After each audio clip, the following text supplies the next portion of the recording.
va faire un peu un point, Grégory Cogent, avant cette trêve de Noël. Mais exceptionnellement, on va commencer par parler de vous et de votre santé. Parce que depuis le 14 septembre, vous êtes absent des bords de terrain. Qu'est-ce qui vous est arrivé?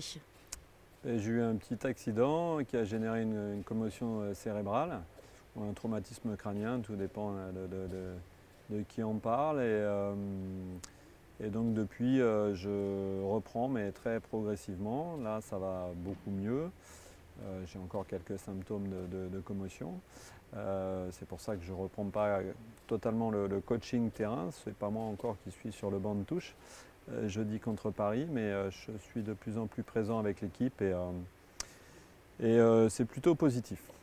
Ces symptômes, ils vous empêchent de coacher, d'être en bord de terrain. C'est le bruit, c'est quoi? Qu'est-ce qui vous empêche d'être présent sur le bord Je de suis terrain? assez sensible au bruit notamment. Et puis la charge de travail peut générer des maux de tête. C'est des symptômes classiques d'une commotion cérébrale. Et cette charge de travail est donc à gérer pour éviter le déclenchement des maux de tête et donc la sensibilité au bruit. Donc, pour l'instant, ça s'améliore de jour en jour, mais je ne suis pas encore à 100% et je reviendrai sur les terrains quand je serai à 100%. Vous le gérez comment alors, de ne pas être sur les bords du terrain? Il y a un côté frustrant. Oui, au départ, il y avait un petit peu de frustration, bien sûr, parce que c'est pas le quotidien d'un entraîneur que d'être un petit peu à distance de son équipe, mais on a, on s'est organisé avec le staff, avec Dimitri Fleurance et puis Pierre Lemeur, pour mettre en place un fonctionnement qui nous permettait d'être le plus efficace possible avec les moyens du moment. Et je regarde les matchs ces derniers temps, soit à la télé, soit en direct quand j'en ai la capacité. C'est-à-dire qu'ici, dans la salle Neodif Arena, j'ai la possibilité de voir le match en direct. Ou alors j'observe le match à la télé dans les vestiaires et je communique avec un talkie-walkie avec Pierre Lemeur qui est sur le banc de touche et on peut échanger sur l'analyse du match, les choix à faire, soit des rotations de joueurs, soit les choix tactiques. En tout cas, il y a un échange à trois tout au long du match pour aider l'équipe à continuer de performer. Donc vous êtes absent physiquement, finalement vous êtes quand même toujours aux manettes et vous fonctionnez un petit peu comme au rugby alors. C'est un peu ça. On a amélioré le fonctionnement au fur et à mesure des matchs parce qu'on fait ça depuis un petit moment maintenant. Donc on a essayé de trouver, notamment dans la communication, des formes d'échange qui soient le plus efficaces possible pour pas non plus submerger Pierre puis ensuite Dimitri d'informations qui vient de l'extérieur. Donc on a essayé de trouver le fonctionnement idéal. La première étape, c'est de bien préparer le match en amont sur le plan tactique ensemble.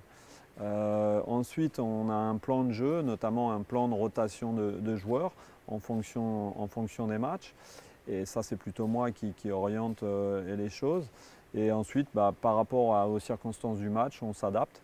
Et là, il y a un échange à trois sur comment trouver des solutions pendant le match. Donc, il y a déjà un gros travail en amont à trois, ce qui n'était pas habituel auparavant.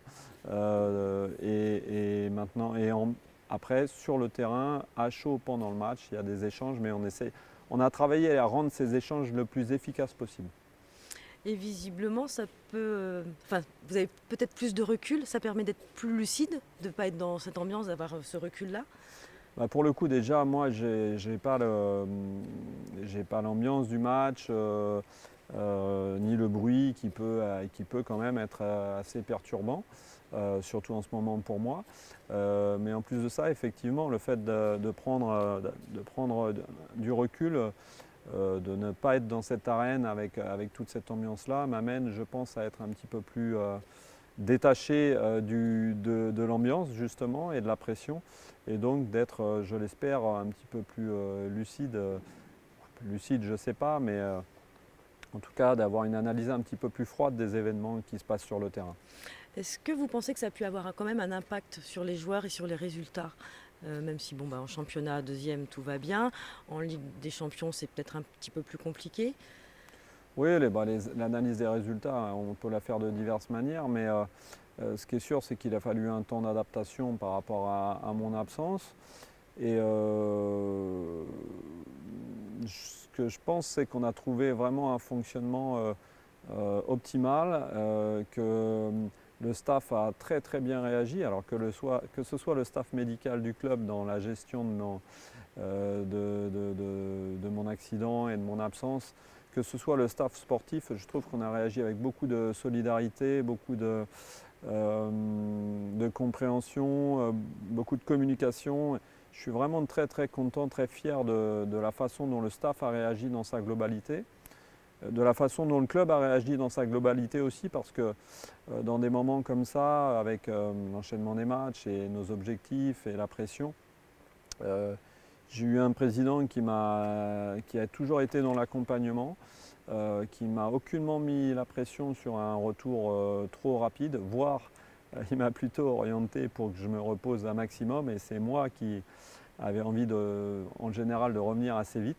Moi, plutôt que d'analyser si on a perdu des points à cause de cette situation, je trouve que ça a été une épreuve où on a su faire preuve de solidarité, où on a beaucoup communiqué, et j'ai senti vraiment un bel accompagnement autour de moi sur cette phase un petit peu difficile et plutôt exceptionnelle dans un club de très haut niveau, de perdre son coach comme ça pendant 3 mois.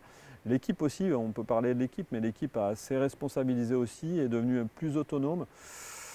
Alors je ne peux pas supposer ou imaginer ce qui serait passé si j'étais resté sur le terrain, mais en tout cas je trouve que dans la gestion de cette petite aventure-là, on a été plutôt solidaire et efficace.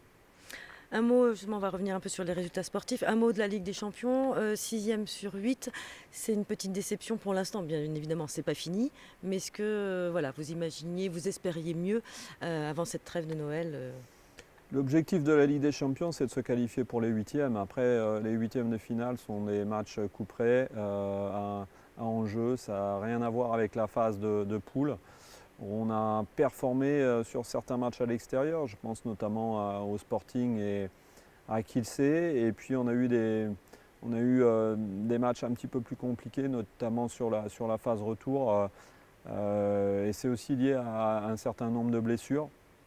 On a raté notre match à Bucarest, qui était un match important. Celui-là, on l'a raté. Et après, on a été un peu touché par les blessures. Donc je pense qu'il y a une petite mauvaise impression, mauvaise note, c'est le match de Bucarest. Hormis ça, pour l'instant, on est toujours dans les 6 qualifiés, et le but du jeu, c'est d'être dans les 6. Mieux on est classé, mieux c'est. Mais l'objectif, c'est d'être dans les 6 et de pouvoir jouer un huitième de finale. Et après, tout est possible dans un huitième de finale de Ligue des Champions. Une dernière petite question, vous pensez qu'on va vous revoir quand en bord terrain, Grégory? L'idée, c'est de revenir quand je serai à 100%, et donc quand tous les symptômes auront disparu. J'espère trouver un petit peu de repos pendant la trêve internationale, et qu'à la fin de cette trêve internationale, tous les symptômes auront disparu. Donc voilà, on croise les doigts et on va se reposer après le match de Paris et espérer revenir pour 2026. Merci. Merci.